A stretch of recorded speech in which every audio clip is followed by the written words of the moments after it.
नमस्कार बच्चों। तो आज हम लोग सीखेंगे संख्या पद्धति यानी कि नंबर सिस्टम का जो हमने पहला टेस्ट लिया था उसका यहाँ पे हम पूरा सॉल्यूशन सीखेंगे। कुछ सवाल जो थे आप लोगों ने लगा लिए होंगे, अगर कुछ एक दो सवाल जो नहीं आपको समझ आए वो यहाँ पे आप आसानी से सीख सकते हैं। तो चलिए हम अपनी क्लास को स्टार्ट करते हैं। ये रहा हमारा पहला सवाल। पहला सवाल हमारा कुछ इस प्रकार है। इसमें कहा गया है 0.8 गुणे 0.5 और उसमें 0.9 को हमें क्या करना है, प्लस करना है। अब यहाँ पे देखिए बोर्ड मास के रूल चलाएंगे हम। बोर्ड मास में क्या होता है, बोर्ड मास में पहले ब्रैकेट होता है हल करने को, फिर उसके बाद ऑफ, उसके बाद डिवाइड, फिर मल्टीप्लाई, फिर एडिंग, उसके बाद सब्ट्रैक्शन। तो यहाँ पे हमारा क्या है, डायरेक्ट मल्टीप्लाई का है। तो हम मल्टीप्लाई करेंगे, किसकी किसकी मल्टीप्लाई करेंगे, तो यहाँ पे हम मल्टीप्लाई करेंगे 0.5 और 0.08 की। तो यहाँ पे 0.8 और 0.5 की गुणा करेंगे तो 8 और 5 की गुणा क्या हो जाएगा, 40। और कितने अंकों पहले डेसिमल लगेगा, तो गिनेंगे 1 2 और 3, तो 3 अंकों पहले डेसिमल लग जाएगा यहाँ पे। और प्लस करना है हमें 0.9।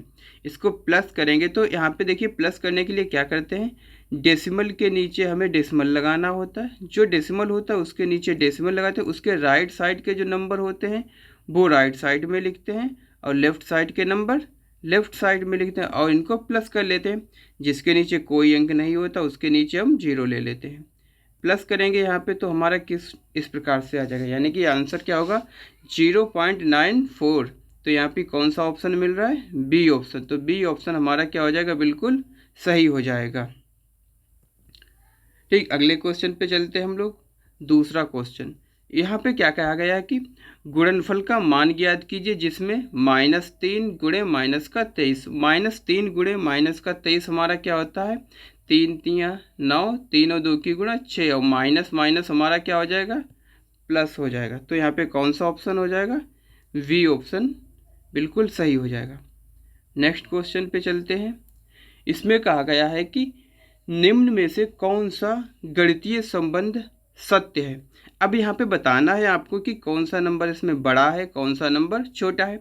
इसमें भी हमने आपको बताया था कि हमेशा ध्यान रखना, अगर एक तरफ पॉजिटिव नंबर हो एक तरफ नेगेटिव नंबर हो, एक तरफ पॉजिटिव हो एक तरफ नेगेटिव हो, तो कौन सा नंबर बड़ा होता है, हमारा पॉजिटिव नंबर सदैव बड़ा होता है। ठीक, यानी कि एक तरफ पॉजिटिव एक तरफ नेगेटिव है तो पॉजिटिव हमेशा बड़ा होता है। जैसे एक तरफ मान लीजिए प्लस का 1 है, एक तरफ माइनस का 5 है, तो यहाँ पे बड़ा क्या होगा, प्लस वाला नंबर बड़ा होगा। इसी प्रकार अगर दोनों तरफ पॉजिटिव होता है तो आप लोगों को पता है जो नंबर बड़ा होता है वही नंबर बड़ा होता है। अगर दोनों तरफ माइनस होता है तो जो नंबर दिखता बड़ा है वो नंबर छोटा होता है हमारा। क्योंकि एक सीरीज में चलें तो हमारा पहले क्या आता है 0, उसके बाद 1, उसके बाद 2, उसके बाद 3, इसी प्रकार से आती है सीरीज। और इससे पहले क्या आता, -1, -2, -3। यानी कि हम इस ओर के लिए चलेंगे तो हमें नंबर क्या मिलेंगे, बढ़ते हुए क्रम में, जबकि इस ओर के लिए चलेंगे तो घटते हुए क्रम में। मैंने देखिए पहले 0, उससे कम, -1, उससे कम, -2, उससे कम, -3। तो यहाँ पे हम देखेंगे इसमें कौन सा, यहाँ पे देखिए -15 है और माइनस का 3 है, तो हम इधर इस ओर के लिए चलेंगे तो माइनस का 15 कहीं यहाँ मिलेगा जाके, जो कि -3 से कैसा होगा, छोटा होगा। क्योंकि इस ओर जो गिनती मिलेगी वो हमेशा छोटी मिलेगी, तो ये तो ऑप्शन नहीं होगा। इसी प्रकार अगली गिनती देखते हैं। यहाँ पे -17 है और माइनस का 21, तो माइनस जो 17 है और माइनस का 21, इसमें क्या बड़ा होगा, इसमें भी अगर कहीं पे 17 मान लीजिए यहाँ पे मिला के, तो 21 कहाँ होगा, कहीं और इधर होगा। तो ये भी हमारा क्या होगा, इसमें माइनस का 17 बड़ा होना चाहिए था। ठीक है, ये भी गलत हो गया। यहाँ पे जाएंगे -16 बड़ा दिखा रहा है माइनस का, यानी कि -1 यहाँ पे 16 कहीं यहाँ पे होगा।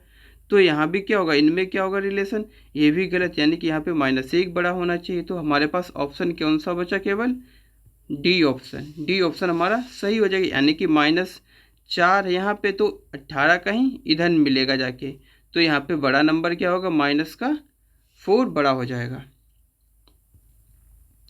अगला क्वेश्चन, अगले सवाल में कहा गया है कि परिमेय संख्या -5/11 का गुणात्मक प्रतिलोम क्या है।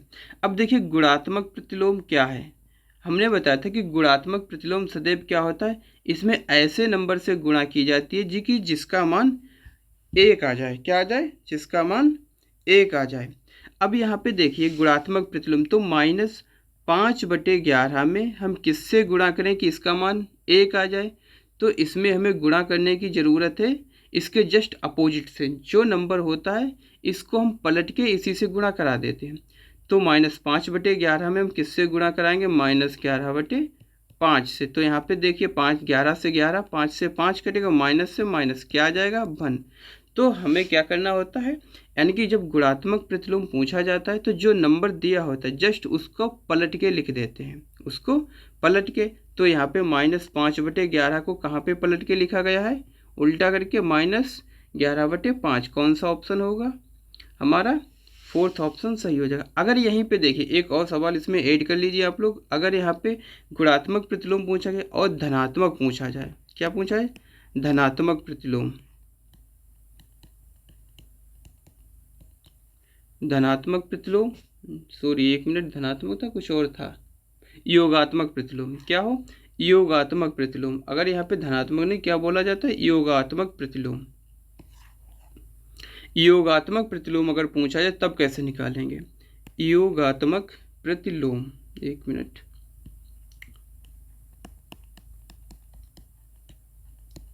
योगात्मक प्रतिलोम, योगात्मक प्रतिलोम में हमसे जो नंबर पूछा जाता है, जो भी नंबर पूछा जाएगा, जैसे सपोज कर लीजिए -11/5 का ही अगर प्रतिलोम पूछा जाएगा योगात्मक, तो ऐसे नंबर से हमें लिखना होता है यहाँ पे जो इसे जोड़ के 0 कर दे, क्या कर दे, 0।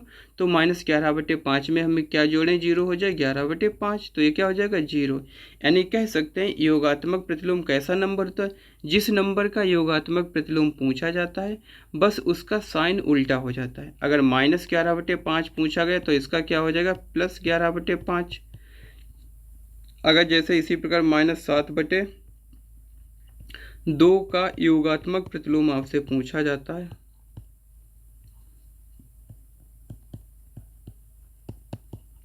तो क्या हो जाएगा यहाँ पे -7/5, तो प्लस का 7/2। अगर -4/3 है, अगर प्लस का 4/3 पूछा जाए योगात्मक प्रतिलोम, तो क्या हो जाएगा, माइनस का 4/3। क्लियर। अगले सवाल पे चलते हैं। अगला सवाल हमसे पूछा गया कि संख्या 4325 यानी 4325 गुणे 10⁻⁻4 का वैज्ञानिक मानक रूप क्या है। ठीक, वैज्ञानिक मानक रूप का मतलब होता है हमें ऐसा नंबर निकालना होता है जिसमें केवल एक अंक के बाद डेसिमल लगा, जैसे कोई बड़ी एक नंबर होगा इस प्रकार से, उसके बाद यहाँ पे कोई भी 10 वैल्यू लिखी होगी, ऐसा नंबर आपको बनाना होता है। तो यहाँ पे देखिए 4325 में हमें इस प्रकार से नंबर बनाना यानी डेसिमल लगाना है। ठीक है, तो इसमें कौन सा बनेगा जाके, ये आपको बताना है यहाँ पे। तो यहाँ पे क्या हो जाएगा, देखिए 4325, अब यहाँ पे हमें यहाँ पे डेसिमल लाना है यहाँ पे। ठीक है, अब गुणे, देखिए हमने बताया था किसी की भी पावर अगर माइनस होती है तो उसे हम प्लस करने के लिए अंश से हर या हर से अंश में ले जाते हैं। अगर हर में लिखिए तो उसे अंश में ले जाएंगे, अंश में लिखिए तो हर में ले जाएंगे। तो यहाँ पे इसको हम कहाँ लाएंगे, हर में, 10⁻⁴, जिसका मतलब होता है यानी कि 4325/10⁴। ठीक ठीक, 10⁻⁴ को क्या लिखेंगे, 10,000। अब इससे हमें क्या करना है, भाग देना है। तो भाग अगर हम देंगे तो इसका निकल के आ जाएगा, हमने बताया था जितने नीचे 0 होते हैं उतने अंक पहले डेसिमल लग जाता है। तो यहाँ पे कितने 0 हैं, 4, तो कितने अंक पहले डेसिमल लग जाएगा, 4 अंक पहले, 1 2 3 4, यहाँ पे क्या हो जाएगा डेसिमल।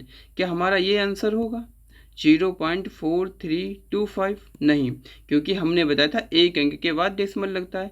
तो इस डेसिमल को हमें कहाँ पे ले जाना है, यहाँ पे ले जाने के लिए हमें क्या करना होगा, तो अगर हम यहाँ पे यहाँ से डेसिमल हटाएंगे तो वैसे हटाएं तो नीचे कितने, यहाँ से अगर हम पूरा डेसिमल ऐसे हटाएं तो नीचे हमें कितने 0 बढ़ाने होंगे, 4, सबको हटाएं, लेकिन हमें केवल एक अंक तक का डेसिमल हटाना है।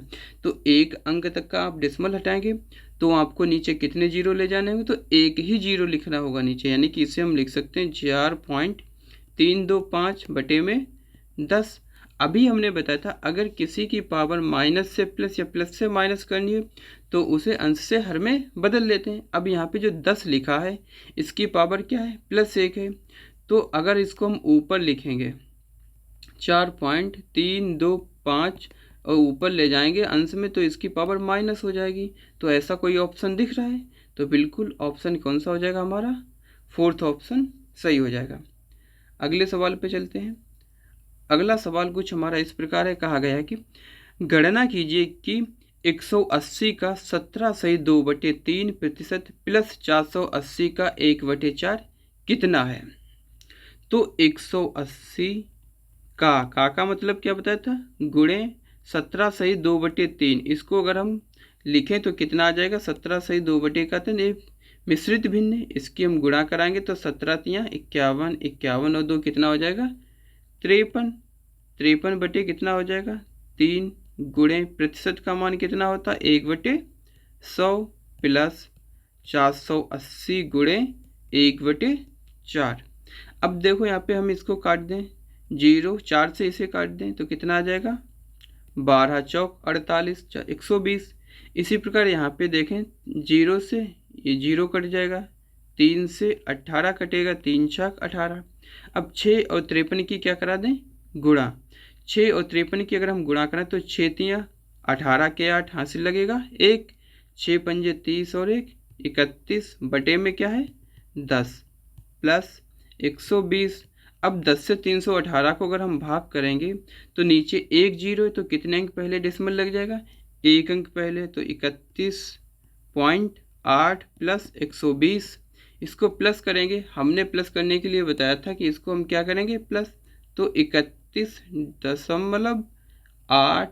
अब यहाँ पे देखिए 120 में कहीं कोई डेसिमल लगा है, नहीं लगा है। तो हमने बताया था डेसिमल के नीचे डेसिमल, अगर कहीं पे मान लो 120 लिखा है इसमें कोई नंबर डेसिमल में नहीं तो आप ऐसे लिख सकते हो 120.0। तो डेसिमल के नीचे डेसिमल, इसके राइट वाले नंबर राइट साइड में, लेफ्ट वाले नंबर लेफ्ट साइड में, प्लस करेंगे तो 8 1 5 1 और पॉइंट। तो एक कौन सा ऑप्शन है हमारा, 4th ऑप्शन हो जाएगा। ठीक है, अगर यहाँ पे ये जोड़ आपको समझ ना आया हो तो एक क्लास हम इसमें लिंक लगा देंगे, आप वो देख लीजिए, उसमें हमने जोड़ घटाना गुणा भाग डेसिमल वाले जितने भी नंबर थे सारे बताए हुए हैं। अगले सवाल पे चलते हैं। अगला सवाल हमारा है, इसमें कह रहा है कि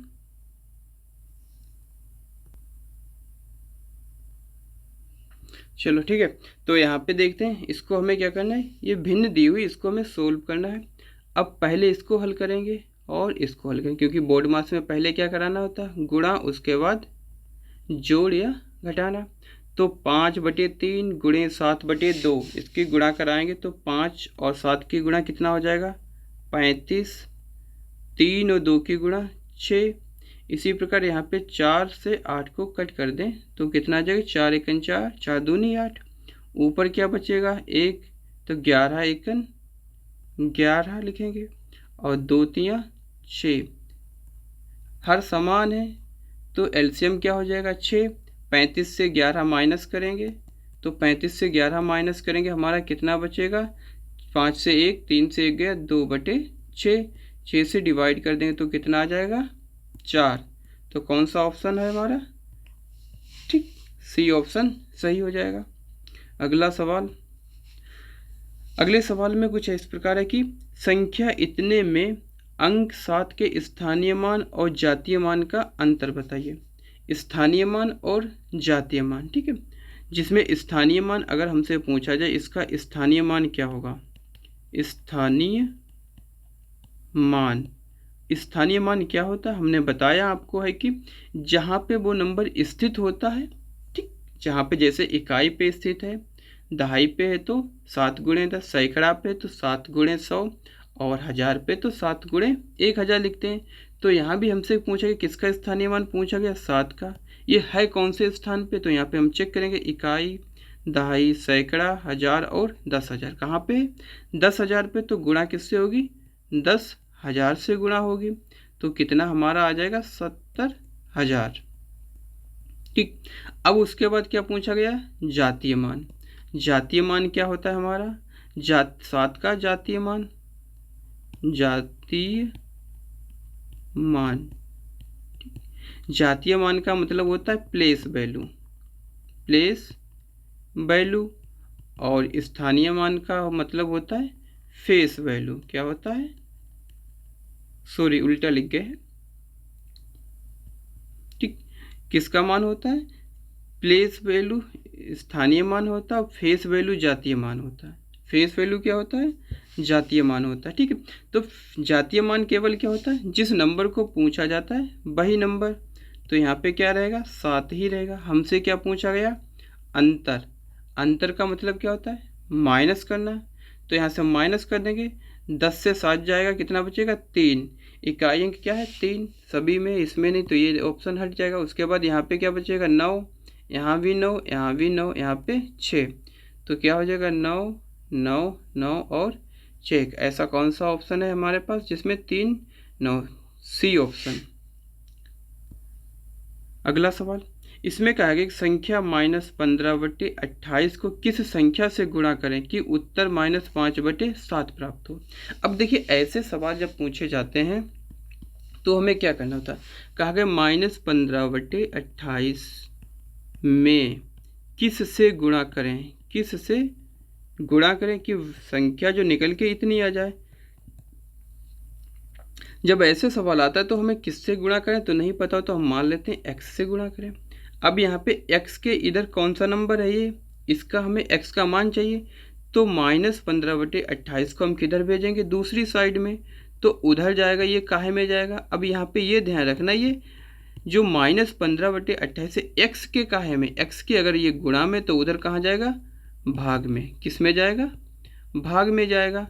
अब आप लोगों को ये पता है कि यदि बीच में दो भिन्न के बीच में भाग का निशान होता है, उसको हम गुणा में बदलते हैं तो बाद वाली जो वैल्यू होती है वो पलट के लिखी जाती है। तो -5/7 गुणे 28/15 हो जाएगी। 7 से 7 28 कटेगा 4 बार में, माइनस से माइनस कटेगा प्लस, 5 से इसको काटेंगे तो 3। तो निकल के वैल्यू क्या आएगी हमारी, 4/3। कौन से ऑप्शन में है, डी ऑप्शन में है। अगला सवाल, ये सवाल कुछ अच्छा खासा है, आप लोग इसको अच्छे से समझिएगा। ठीक है, मैं कोशिश समझता हूँ कि आप लोगों से शायद ये सवाल कुछ ही बच्चों से लगा होगा, तो इसको हम आपस में समझते हैं। देखो, क्योंकि हमने इस प्रकार के सवाल बताया है, वैसे आप लोग इसको लगा लिया होगा। ठीक है, देखो यहाँ पे देखते हैं कि यहाँ पे 1 की पावर 3, 2 की पावर 3, 3 की पावर 3, 4 की पावर 3 और 5 की पावर 3 का मान दिया है। इसका मान पूछा गया। क्या हम इसको अगर देखें, जैसे 2 की पावर 3 प्लस 4 की पावर 3 प्लस 6 की पावर 3 प्लस 8 की पावर 3 प्लस 10 की पावर 3, इसको हम लिख क्या सकते हैं, अगर हम इसमें से 2 की पावर 3 कॉमन ले लें, ठीक है, तो क्या बचेगा। देखो, तो यहाँ पे बचेगा 1 की पावर 3 प्लस 2 की पावर 3 प्लस 3 की पावर 3 प्लस 4 की पावर 3 प्लस 5 की पावर 3, ये बचेगा। कैसे बचेगा, देखो अगर हम 2 की पावर 3 लिखा है तो इसमें 1 की पावर 3 गुणे 2 की पावर 3 लिख सकते हैं, कोई फर्क पड़ेगा नहीं ना। ठीक है, ऐसे 4 लिखा है, इसको हम क्या लिख सकते हैं, 2 की पावर 3 गुणे 2 की पावर 3। इसी प्रकार 6 को क्या लिख सकते हैं, 6 को लिख सकते हैं 2 की पावर 3 गुणे 3 की पावर 3। इसी प्रकार 8 को क्या लिख सकते हैं, 2 की पावर 3 गुणे 4 की पावर 3। और 10 को क्या लिख सकते हैं, 2 की पावर 3 गुणे 5 की पावर 3। क्योंकि हमने बताया था आपको, अगर किसी जैसे 10 लिखा है 10 की पावर 3 है, तो हम 10 को ऐसे भी लिख सकते हैं 2 गुणे 5 की पावर 3। और अगर पावर सभी पे तो इसको अलग अलग करके भी लिखा जा सकता है। अब यहाँ पे देखो, इसका मान हमें दिया हुआ है, कितना है, 225 रख देंगे यहाँ पे। और किसी की 2 की पावर 3 है, इसका मान क्या होगा, 2 गुणे 2 गुणे 2, तो कितना हो जाएगा 8 गुणे इसका मान कितना दिया 225। और इसकी हमें गुणा कराएंगे तो हमारे पास कितना आएगा, 8 पंजे 40 हासिल 4, 8 दूनी 16, 4 20 का 0 हासिल 2, 8 दूनी 16, 16 और 4 20, कितना आ जाएगा, क्या गलत किया है, 8 पंजे 40 का 4 हासिल लगे 4, 8 दूनी 16, 4 20 का 0 हासिल लगे 2, 8 दूनी 16, 16 2 18 आएगा। कितना आएगा? 18। ठीक, कौन सा ऑप्शन है? सी ऑप्शन, तीसरा ऑप्शन सही है। समझ में आया आप लोगों को ये सवाल? कमेंट में ज़रूर बताएगा किसके कितने सवाल सही हुए हैं। ठीक है, 10 हो गए हमारे, 10 और सवाल बचे हुए हैं।